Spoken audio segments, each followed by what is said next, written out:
बुलढाणा जिल्ह्यातून एक धक्कादायक आणि चिंताजनक बातमी समोर येत आहे.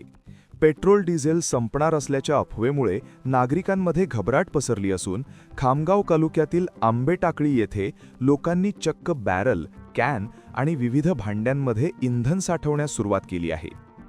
गॅस तुटवड्याच्या अफवेनंतर आता पेट्रोल आणि डिझेलचाही तुटवडा निर्माण होणार असल्याची चर्चा जिल्हाभरात वेगाने पसरली.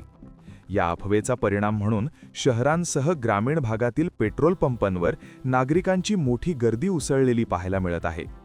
खामगाव तालुक्यातील आंबेटाकळी येथील पेट्रोल पंपावर तर परिस्थिती अधिकच गंभीर बनली आहे. नागरिक मोठमोठ्या फायबर टाक्या, बॅरल, कॅन आणि मिळेल त्या भांड्यांमध्ये पेट्रोल डिझेल भरून घेत असल्याचे चित्र समोर आले आहे.